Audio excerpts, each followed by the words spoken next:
All right, we're recording. Okay. Do we need to do our voice warm-ups? Dicks and butts. Dicks and butts. Dicks and butts. Wait, that's how it goes, right?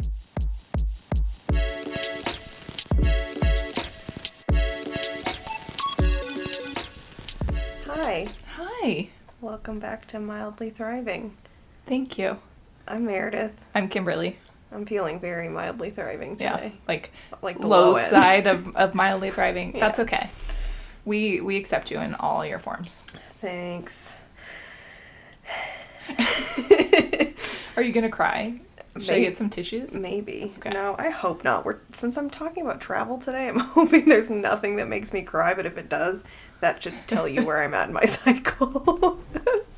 So yeah, your cycle varies from I cry about everything to sending my friends all of the shirtless men reels I find. It's my favorite time of the month when Kimberly's ovulating.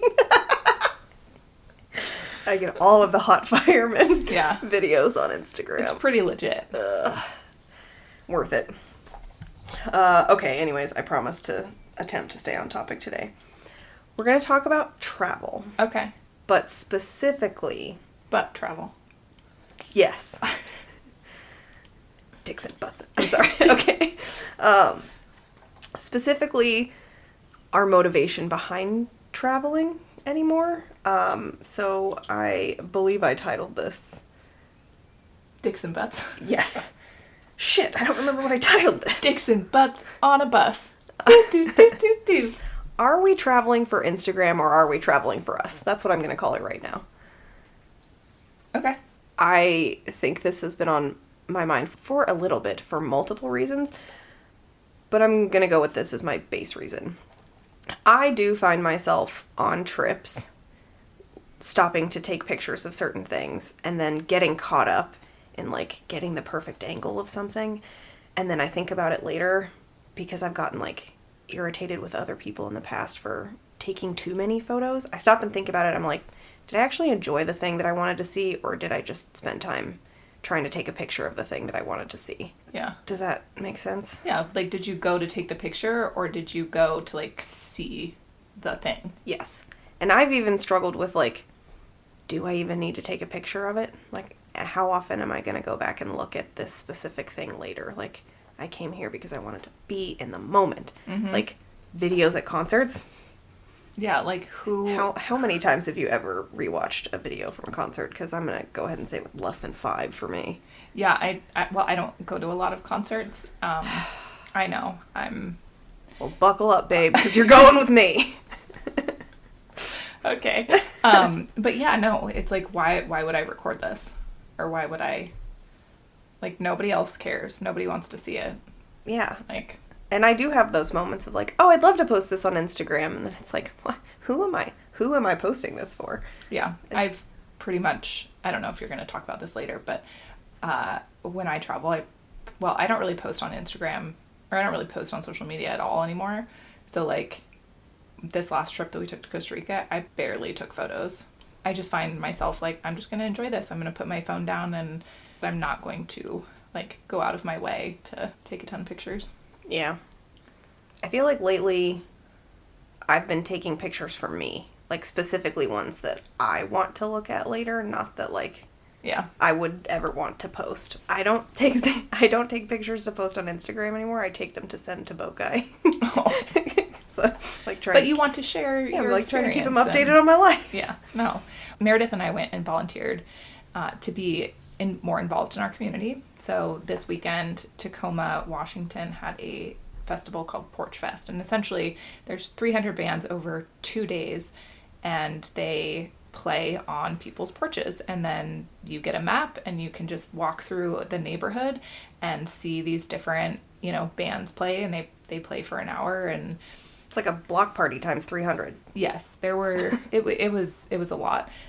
It was super cool. So we went and volunteered for 2 hours. And why was I telling them about Patrck Fest? Because I asked you to send me the pictures from Patrck Fest. That's right. Yes. And the thing that I took a picture of was, number one, I wanted to show Josh when I got home, but the big thing that I took pictures of.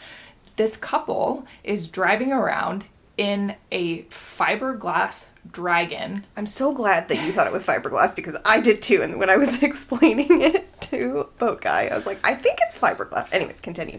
I don't think it's paper mache. No. That would be my next guess. But I don't think it's metal either. No. I think it's fiberglass. Okay. And so when Meredith and I parked and got out of the car, the first thing that we saw was a wrestling ring. Like WWE. And somebody's dad was wearing his Speedo, and they were WrestleMania, like in the middle of the street. In the middle of the street. And then beside that was this vehicle that was a dragon. It's like they had a tricycle and then they like made it into a dragon, yes, like for a parade.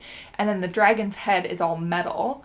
And to take it one step further, they put a propane tank in it, and the propane tank then spits fire from out the dragon's mouth. Yeah, it was epic. I think when we put this episode out, I think we should put that up on the internets so people know what we're talking about. Yeah. I have a few videos of this said dragon. And then while Meredith and I were volunteering, we watched them drive the dragon up. They parked the dragon in the corner. They got out of the dragon.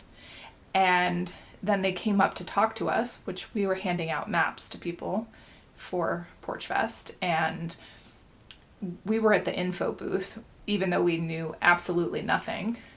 And they came and asked us where the heavy metal bands were.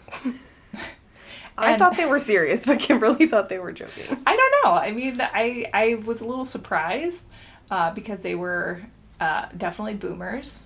Probably and your most early 70s. He definitely golfs. She had a parasol. They just look like your stereotypical Seattle couple that has money, and one of them's probably an artist. Yeah. Oh, well, I mean, did you see what they were driving? Exactly. They're definitely artists.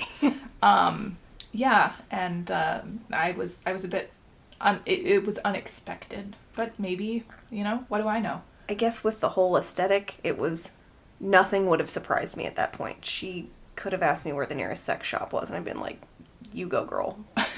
Whatever. Also, I have no idea. I volunteered for this. Yeah. I don't even know where the bands are.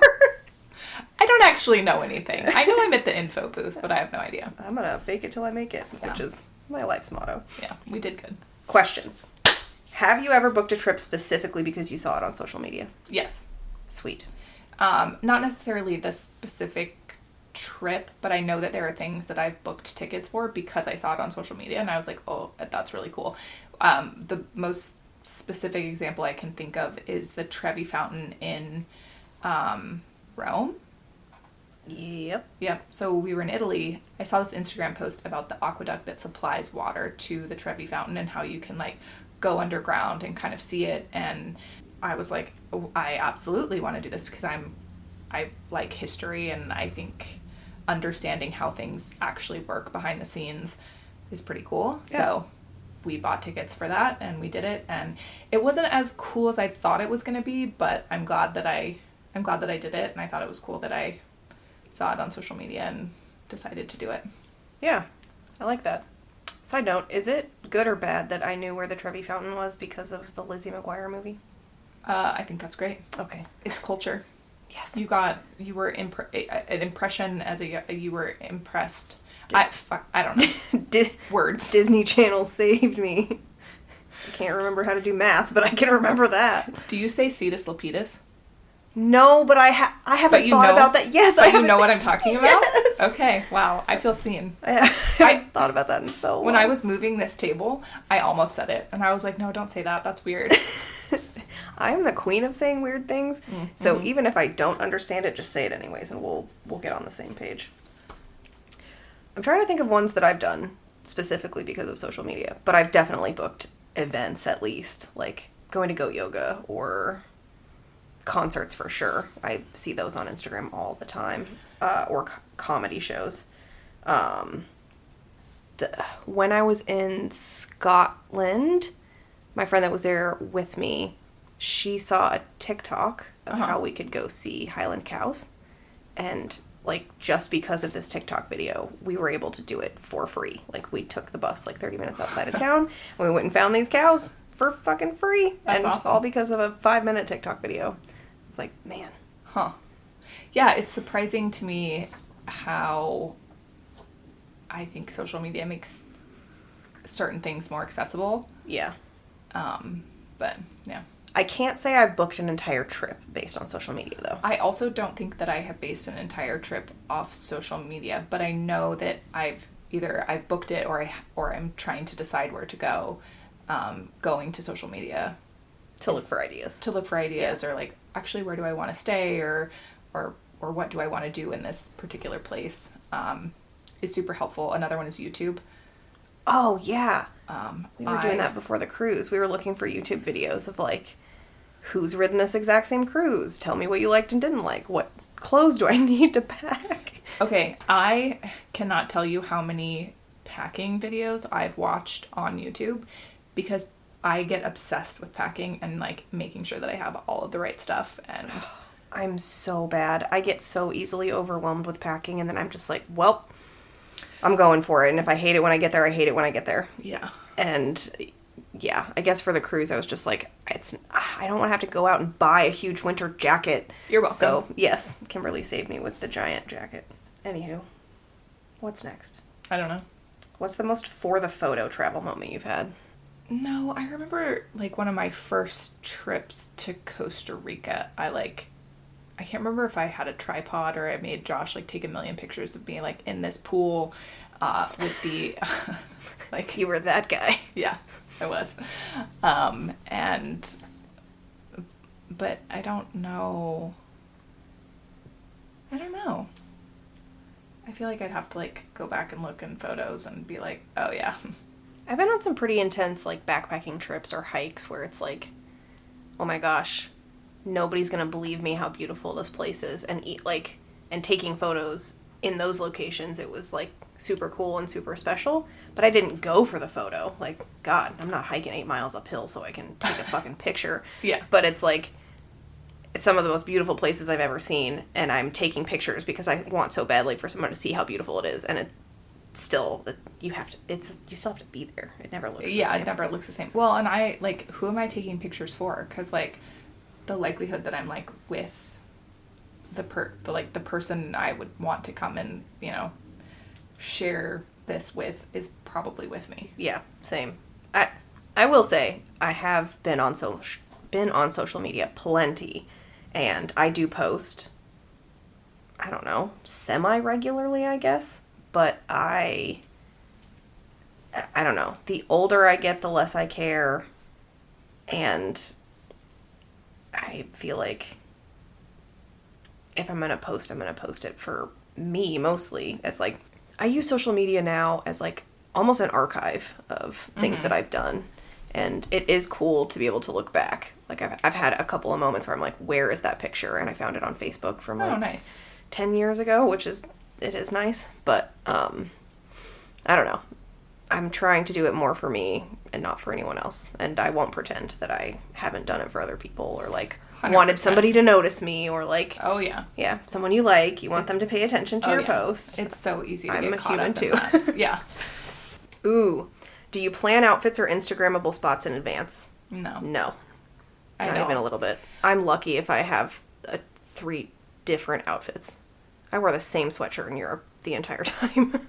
I do try to wear different outfits, but at the same time, I also, like, if it's raining, like, I'm going to wear a rain jacket. I'm not going to, like, try to fake it. And I do want to get up and, like, get ready just because that's a thing that makes me feel good about myself. I agree. Like, I'm not going to go to extremes. Like, if I'm going to be at the pool all day, I want to wear my sunscreen and I want to, you know, wear a hat and sunglasses and stuff, but I'm not going to, I don't know. I agree. I do want to look presentable. Not for a photo, but just for me and for being out all day. And it makes me feel good about myself.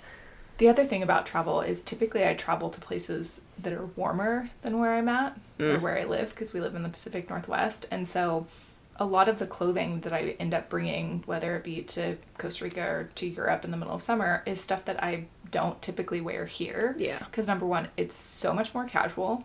And number two, it's so much cooler. Yeah. And like, we don't have a lot of days where it's warm. And even if it is warm during the day, most of the time the nights cool off. You know, our lows are in the 50s. So I struggled not bringing a jacket to Porch Fest. That's how often I feel like I need a jacket. It's just like, oh my gosh, I know it's going to be hot today, but I would rather have one and then not be cold later. Yeah.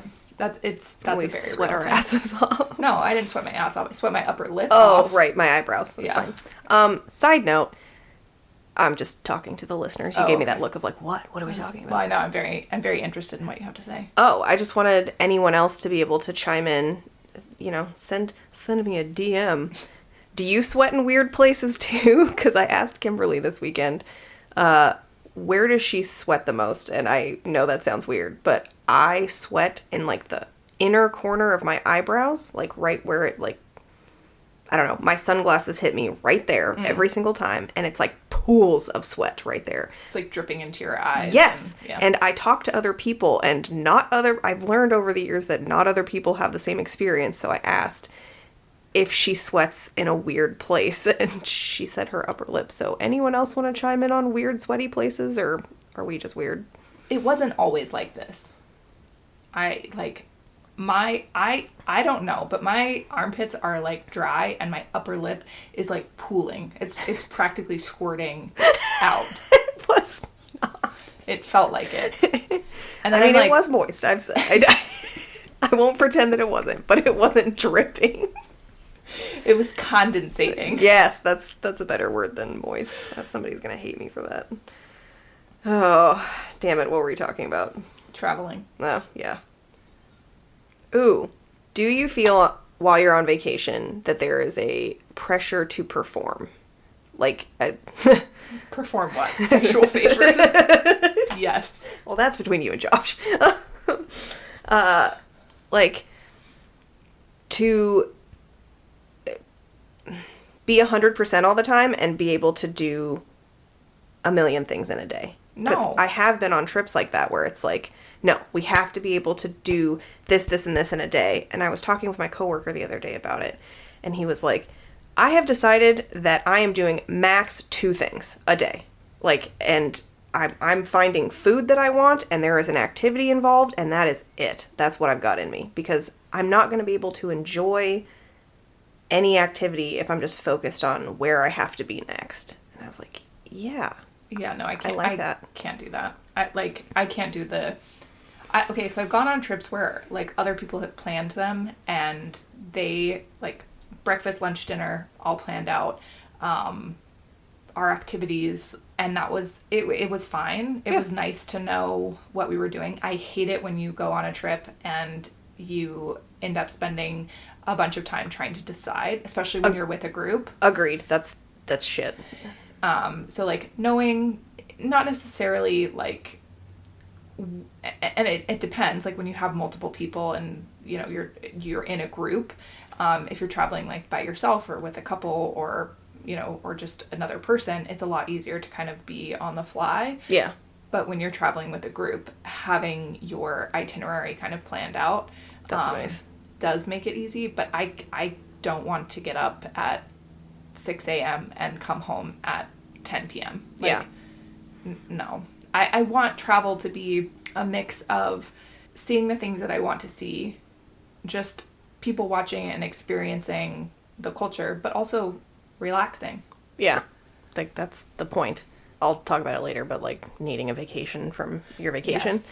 It's a real thing. And I think it depends on the type of trip. Like, I had a friend who really wanted to go to Mexico, and she kept being like, let's go to Mexico with, like, a group. And I was like, I hope you know that if I go to Mexico, like, in an all-inclusive, I'm not leaving the resort. Oh, I am sitting by that fucking pool, and my day is going to revolve around what meal I'm going to eat for what, or, like, what dish I'm going to eat for what meal. Yeah, and when I'm going to take my nap. Yeah. And I'm not, like, no, I'm not. Yeah.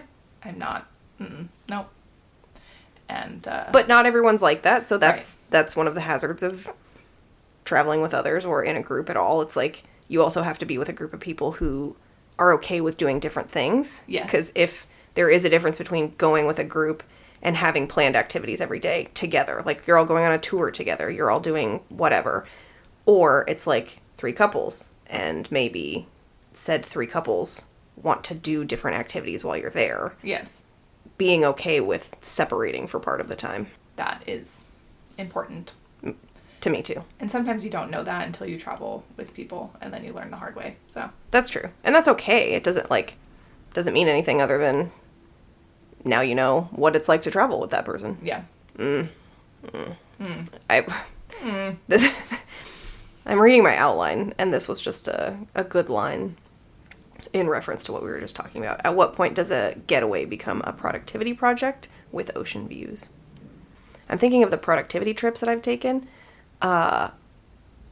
It's usually with my family. Okay. So and those stress me the fuck out. What do you mean exactly by productivity? So, from my perspective, I'm thinking of it as, especially when I'm with my family, I'm the one that's in charge of the planning. And everyone tells me what it is that they want to do, and I'm the one that's setting things up or like making the things happen. So for me, the productivity part of the trip is like making sure that everybody gets to do the things that they want to do, because I am usually the planner or the coordinator. And for me, those get really stressful. Yeah. And I'm noticing more and more as I get older, like I let some of those things get to me, or I've noticed that these are the hazards of me not being able to say no, and I've done it to myself. There's part of me that's like, well, why aren't you just letting them plan their things? Yep. Like, they're not children. That's a great question. Yeah. Oh, okay. That I've been... You'll talk to your therapist about that. I've been working with my therapist about. We'll get there. So, is there anything wrong with wanting an aesthetic travel experience? I don't think so. I think as long as that's what you want. Yeah, it's your money. It's your money. I think if the experience is genuine to something that you want to do, if your goal is to literally get out and you want to take beautiful photos of yourself, of the places that you go, like, what's wrong with that? Nothing. I mean, shit, there's people that make money off of it. There are plenty of influencers that are out there doing it because that's what they do. More power to you.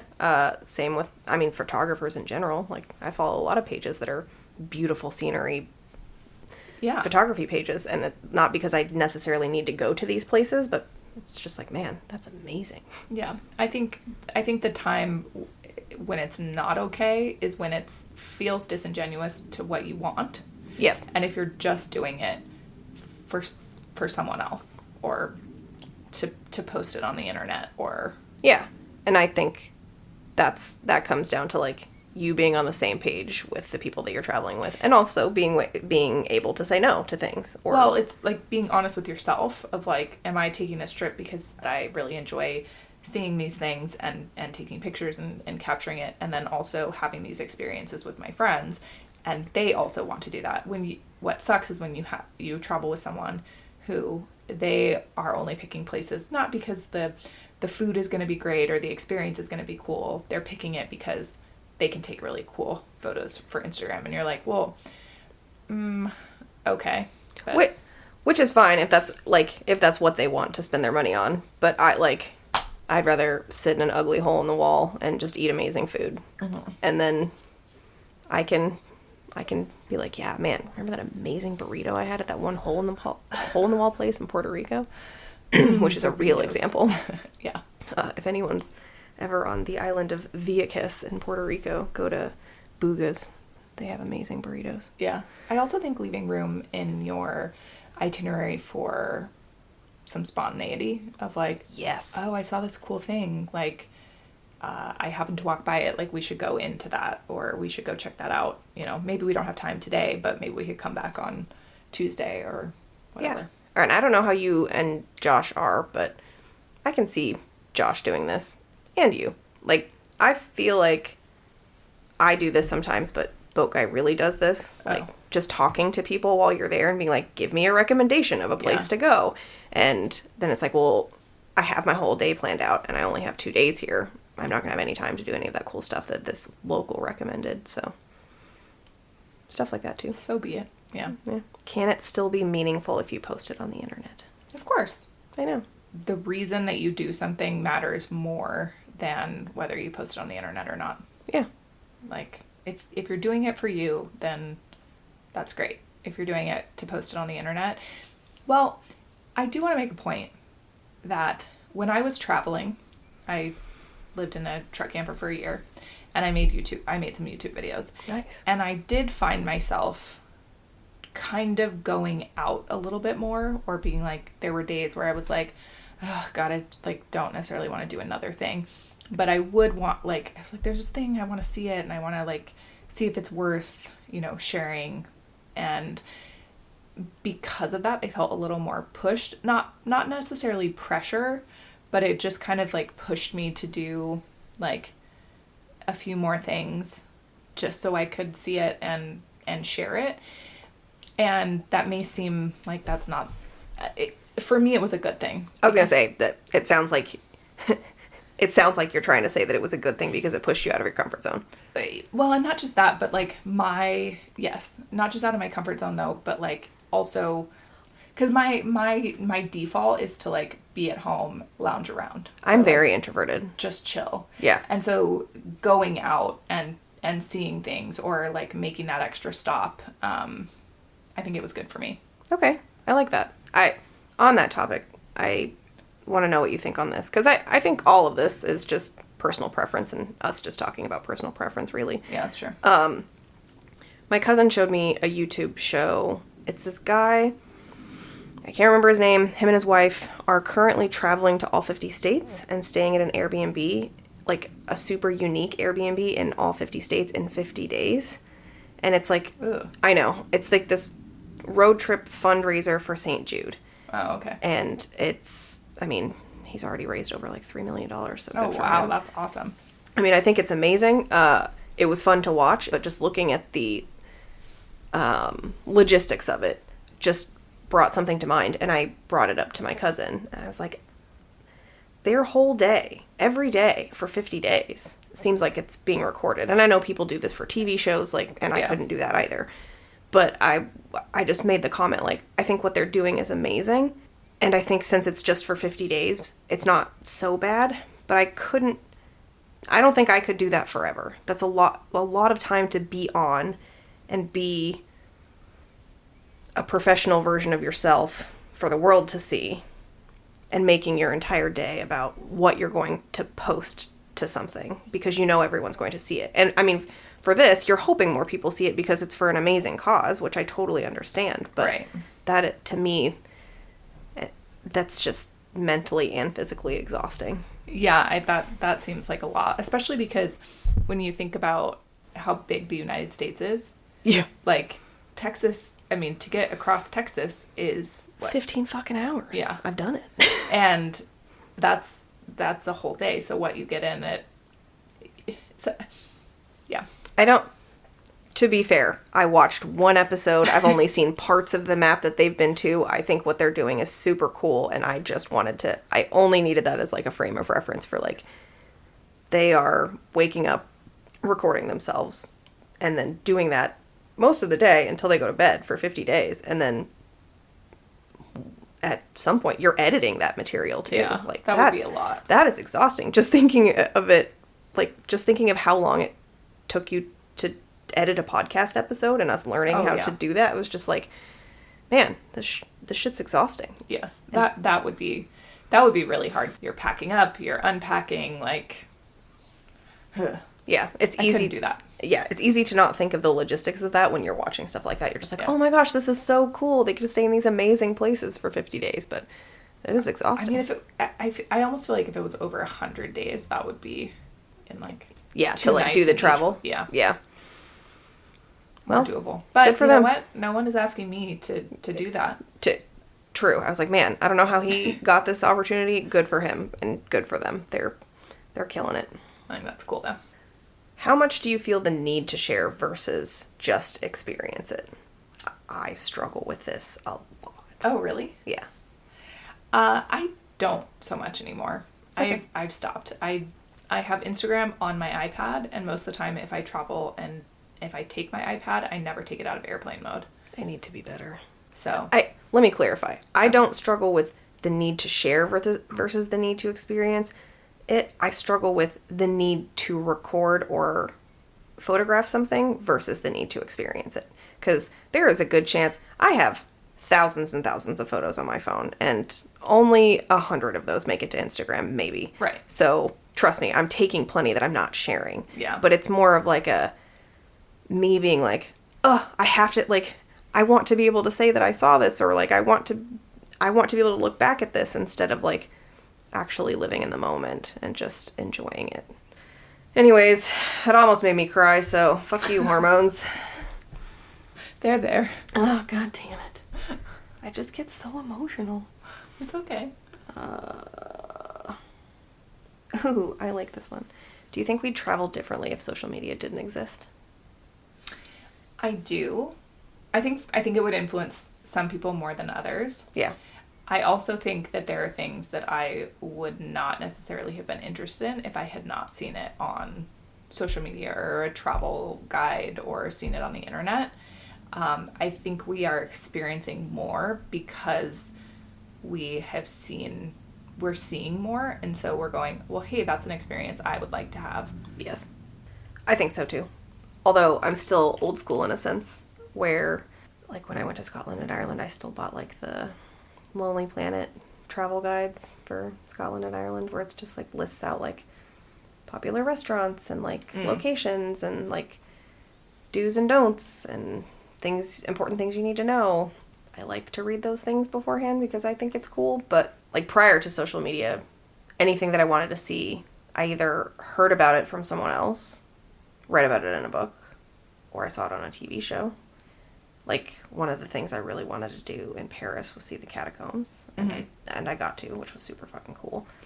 But I was a little weird kid into fun, creepy things like ghosts and haunted places, and we lived in old houses at the time, and I just thought that was fascinating. And I remember my favorite thing to watch on TV at the time was, do you remember watching ABC Family's 13 Nights of Halloween? Damn it. No. I was one of those Halloween-obsessed kids, and still am at 36, but I would always get excited to watch the 13 Nights of Halloween, and one of the shows they did was called Scariest Places on Earth with Linda Blair as the host. And if you don't know who Linda Blair is, she played the Exorcist, the child in the original Exorcist movie. Oh, okay. Thank you. I didn't actually know who she was, but I acted like I did. Oh, I was talking to our audience. You didn't even have to admit that, but good for you. Did you believe me? I did, actually. See, this is what this worries me. I'm super gullible. Damn it. Anyways. Did they go to the catacombs? Yes. That's where I saw it for the first time. It's fun to see these places in real life after like hearing these cool stories about it. Just I think it's similar to the Trevi Fountain situation. It's just like, oh, I still get to learn about the history of this place. If anybody else remembers 13 Nights of Halloween and Scariest Places on Earth, let me know, because hit her up on Instagram at Mildly Thriving Pod. That's pod, P-O-D. We don't know how to spell Mildly Thriving still, and we're just gonna keep pushing that, so we'll learn. We'll get there. I'm a big girl, and I have a big girl job, believe it or not. That's what spell check is for. Yeah.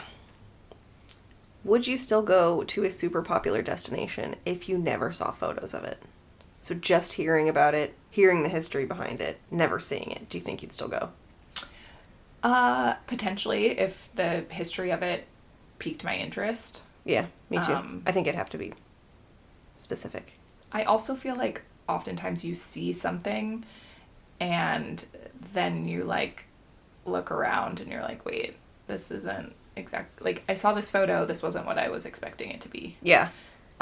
Like the Instagram versus reality videos. Yeah, I can think of a couple examples of like Myrtle Beach. I was expecting like little, and I don't think I'd ever seen a photo. We just happened that on our big road trip, we happened to end up in Myrtle Beach, and it ended up being like essentially like almost like Vegas, but on the beach. Interesting. Yeah, it was not like what I had in my mind was like a little I'm picturing Key West, Florida. Like cute little beachy downtown. Beachy little bungalows, like, Yep. all along the beach. And, like, no, it's just so built up. And, every other shop is a touristy, like, get your henna, get your, your t-shirt or your flip-flops or, your tchotchkes. So that was, like, kind of an odd thing, because I had built it up in my mind.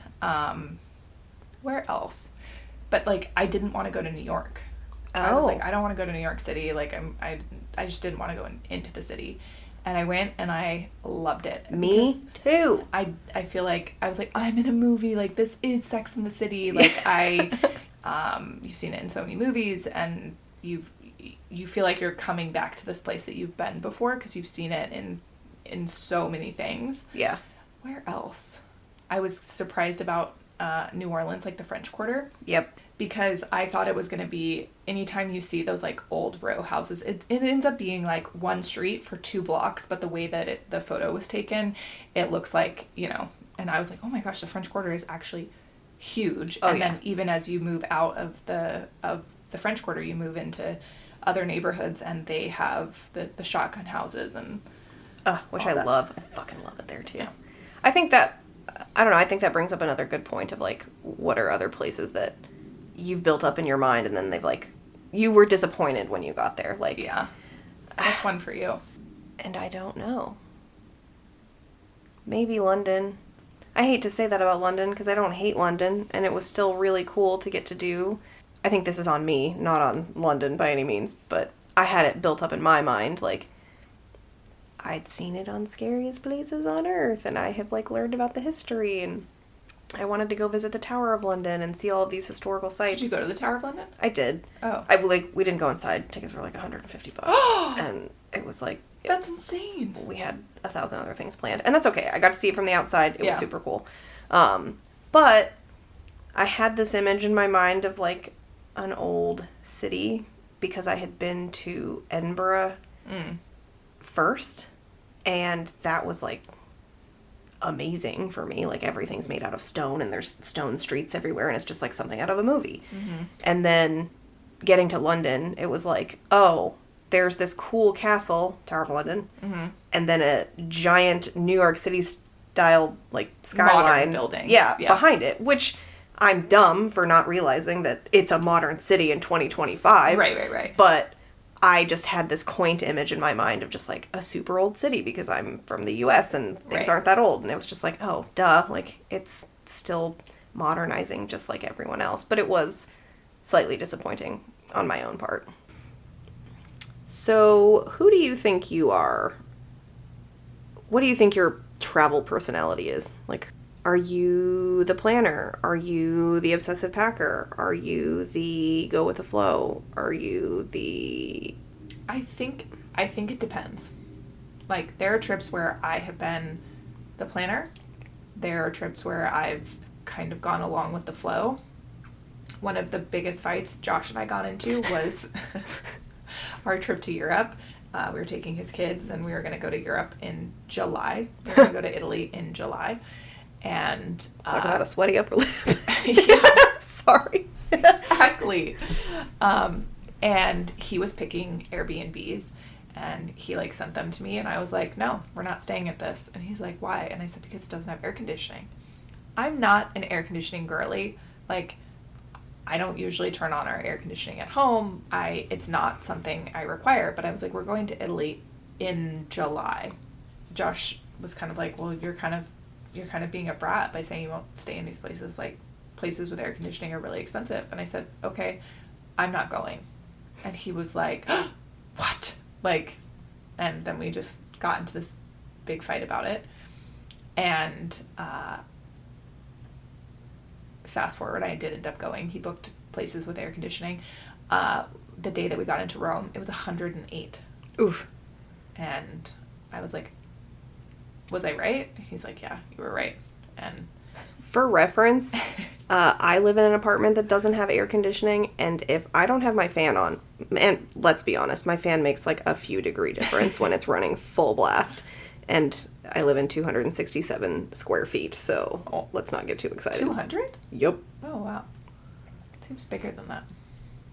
I did a good job of, yeah, you did. of organizing it. Thank you. That loft bed was a great idea. Yes. I don't feel like I'm 12. It's fine. No, on days that if my air conditioning is not on, if it is 87 degrees outside, it is 82 degrees in my apartment. Yeah. And you can feel it. In fact, I was so fucking sweaty last night, and I could not figure out what was going on because I always leave my fan on. Left it on, it has 6 levels. Wow. And I left it on 1 instead of putting it back on 6, and I was like, that explains why it's so toasty in here. But yeah, I woke up at 8 a.m., and it was almost 80 degrees in my apartment. Oof. So. It's hot. Yeah, so if it's 108 outside, yeah, no thanks. No. And I was like, I don't want to travel with two teenagers and 2 men, because his brother was going with us. I was like, this is going to, like, everyone's going to be miserable. Like, there's no, like, you can't get away from that unless you're in the pool. Good for you for standing your ground, because part of me thinks, like, man, I would have just given in, and then we would have gotten there. It would have been like, I don't want this to be an I told you so moment, but, like, I tried. It definitely was still an I told you so, because it was 108, and I was like, yeah, remember? I told you. Remember when I was being a brat? He brings it up. He brings it up. I'm sure. And he's like, he's like, I listen to you now. Like, so. Thank you. Yeah. I also feel like, for me, it depends on the situation. Like, with my family, I'm always the planner. But I think that because of that, I really appreciate it going on trips with other people when I don't have to plan as much. Like, it is nice to have someone else plan stuff. And I do feel like I'm pretty easygoing. If there are specific things I want to see or places I want to eat, I'm going to tell you. Yeah. But it's definitely not a list of 30 places. So my least favorite is the people who you plan a trip with or you plan a trip for, and they're not just Venmo friends. You'll be like, hey, here's what we're going to do on Monday. And you'll, like, send them the itinerary. And they're like, ooh, I don't want to do that. And you're like, okay, well, what would you like to do? Like, do you have... They're like, no, I just don't want to do that. I'm like... Well, then we're going to do this. Yeah. And you can hang out in the hotel or do something else until we get back. Exactly. Yeah, that's... It's when they say they don't like it, but they don't offer another suggestion. What's a traumatic travel story that you have? Like, shitting your pants, or you booked an Airbnb and it looked like shit when you got there, or... I have not shit my pants yet. Me neither. I have had some close calls. But I have a feeling that my day will come. Same. I'm not naive to that. I'm dreading it. Same. The first time I went to Costa Rica with Josh, like, we landed, we got to our hotel for the night, and I was like, oh shit, my throat hurts. So damn, you two do not have good luck with Costa Rica and strep throat. Yeah, I didn't get strep throat, but I got sick, and then a couple days later I ended up with an eye infection, and then the day that we were leaving, we were driving back to San Jose, and I got my period, so I was in really rough shape. And that was not my favorite. What else do I have? I feel like this last trip that we took is a bit fresh in that it was a lot. We had a lot of, like, hoops to jump through. The car breaking down, like, getting the road flooding, and we couldn't get back to the house. But, like, I've never, like, missed a flight. I've never been, like, stuck on an airplane for 13 hours. Like, on the tarmac. Yeah, I have some travel coming up, so let's not test the universe. I am really fortunate that I went on a cruise a couple years ago, and a bunch of people actually got really ill. I think it was norovirus. Maybe. And they got ill at the restaurant that we ate at. It was on the CDC website and all this stuff, so we got lucky there. But, yeah, I can't think of Well, that's a good thing. I'm not forcing you to think of anything. Yeah. If nothing immediately comes to mind, that's probably good. I've gone on a lot of trips that have gotten rained on. Like, I've been to the Mojave Desert and gotten rained on twice. I've gotten snowed on. I've gone to Maui and it, gotten rained on. I've gone to, like, the top of the Haleakala on Maui, and it was so socked in you couldn't see anything. So there have been a few, like, disappointing, but nothing super traumatic. That's good. What about you?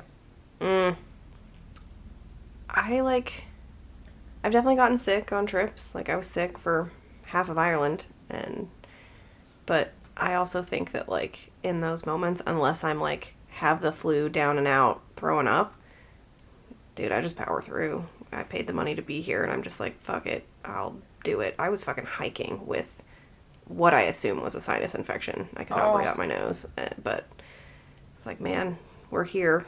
Yeah, I was really afraid when I went to Thailand that I was going to get sick, so I packed a lot of Imodium. Ooh, I gotta Pepto. start doing that. That was gonna be my second, not story, but, like, I think I've always had some form of traveler's IBS. I don't know what you want to fucking call it, but my body just decides what it wants to do. It's like, everybody out. Yeah, or vice versa. Oh.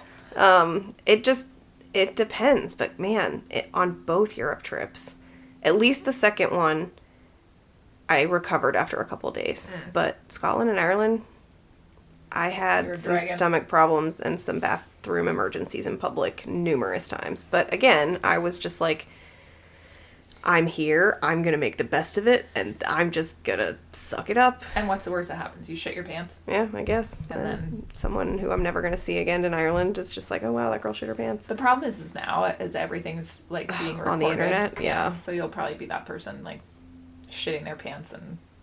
Cool, can I get famous and get some sort of ad revenue for that? No. Pants shitter. Remember that girl that shit her pants? She's now doing a podcast. I promise I haven't shit my pants. I'd tell you. I'm an oversharer, 100%. So. I that's why I say I haven't yet. Oh, yeah. Like, I know that my day is coming. I've had some very close calls. One of them was on a bus one time.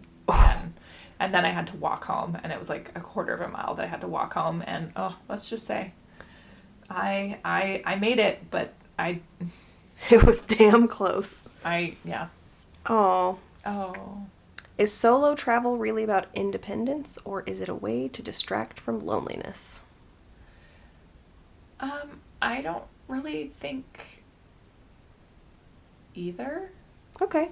I think it's kind of saying, I want to go do this thing, and I'm not gonna wait for someone to do it with me. Yeah, like, I could wait until I have a friend who can afford it, or a partner that, like, wants to do this with me, because you can get a partner and they're like, no, I don't want to do that thing, I don't want to travel, or you take them and they're just miserable to be with, or like, there's so many scenarios. The person that can't have fun anywhere.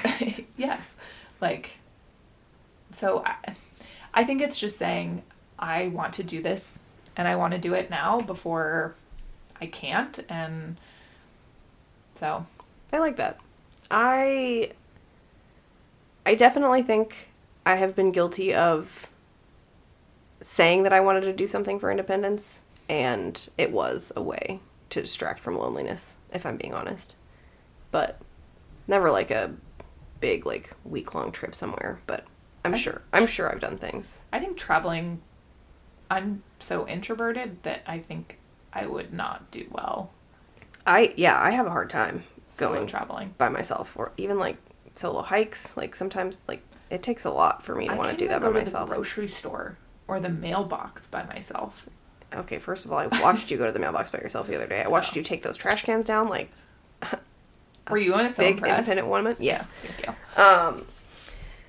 Yeah, that's why I order my groceries. No, I'm very introverted, which is weird, because I feel like I'm decent in social situations. I feel like I can be very social, and I think I have a decent friend group, like a decently sized friend group. My friends are fucking awesome. They're not decent, but you know what I mean. My friends are okay.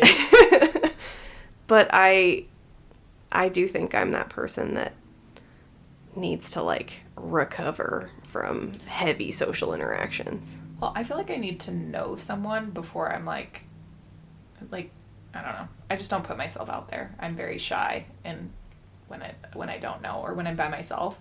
But like if I'm with someone, like this weekend I was with you and I like sure I'll talk to strangers, like whatever. It is so funny to me learning that you're shy in any way, because meeting you, I never would have guessed that. And us in social interactions, you're a take no shit kind of woman. Oh. It surprises me that you're shy, but now knowing you more, I see what you mean. Do you feel like you're wasting a trip if you don't do touristy things?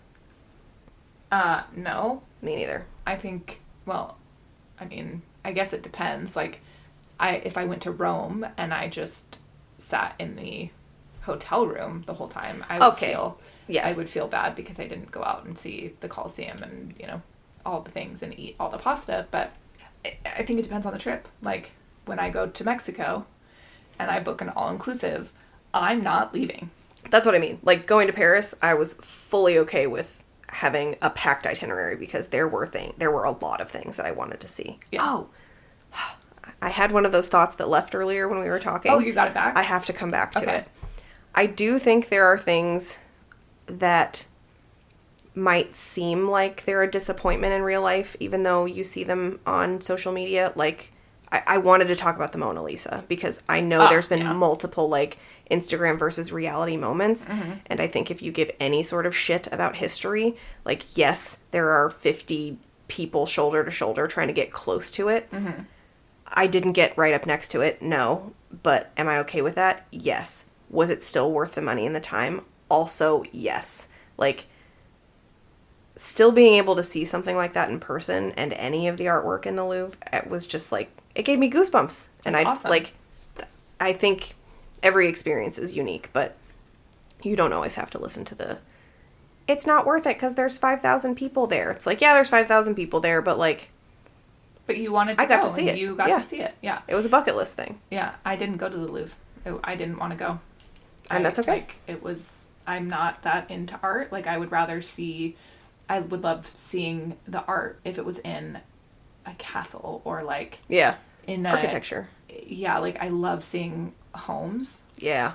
But like an art museum, I'm just like, meh, whatever. Like, it's beautiful and maybe I don't appreciate it, and maybe if I knew more, but I'm just not that. And that's okay. Yeah. That's why everyone's experience is different. I think, like, we were in a tour and it ended at Notre Dame, and the tour guide asked, when coming to Paris, what was the number one thing that you wanted to see? Right. And everyone in the group said Notre Dame, except for me. And you were like, Mona Lisa. No, I said the catacombs, like a fucking creep. Like, everyone was like, I like Notre Dame and the Eiffel Tower and the Louvre, or like, a lot of people said George Harrison's grave, and I was just like, that's cool. Like, who's George Harrison? The Beatle? No, he was in the Doors. Oh. Yeah, super famous, and he was in the top of multiple people's lists, and like, that's cool. I think if you're super into music, well, yeah, I mean, if that's your thing, and go do it. Yeah, wasn't even on my list, but good for you. But yeah, I was like, oh man, I'm a weirdo. Like, the catacombs was the number one thing on my list. I like dead things. I like weird things. Anyways, but everyone's trip is unique. I think I want to mention this as a last note, just for or just like a last topic anyways, just for myself. Someone who has a very limited amount of PTO time that I get to take. Do you feel like taking time off from work means you have to go somewhere and do something with it, or is a staycation okay? I think it's your PTO, do what you want. Yeah. Like, I prefer to use mine on trips, and I work remotely, so sometimes I'll, like, go and work remote, and especially if you're, like, visiting friends or something, or family, like, you can work during the day, and then you have the evening, so it can expand your trip. Yeah. But I say do what you want. Yeah. Like, if you're not interested in going and doing anything and you just want to stay at home and work on projects, then, like, go do it. I think I want to do something with my time that's not just stay at home, but I do appreciate trips where, like, I don't have to do something with every single day. Like, going home to see family and Like, we can just hang out at the house for a couple days and do nothing. Like, I love those. Or, like... But, I mean... That's fucking great. Spending time with someone is a plan in and of itself as That's well. true. I don't have to be doing anything or, like, spending money on an activity. Yeah. But, yeah, I don't think I would want to use my PTO time to do a house project. Oh, yeah. No, I don't really want to do that either. But, you know, sometimes it happens. Fair. You know, when things break, you want a Yeah. house. Sorry, I've talked a lot today. This is literally a podcast. That's what it is. I meant this took longer than I thought, but anyways. Sorry. Wow. It'd be weird if you were really quiet on our podcast. Yeah. People would be like, is Kimberly actually doing a podcast? I think somebody needs to do a welfare check on her. Did you weekend at Bernie's me? That's all I've got, honestly. Okay. So, I don't know how to wrap it up. I feel like just in talking about this topic, I feel like it's very much like you should do what's right for you. Yeah.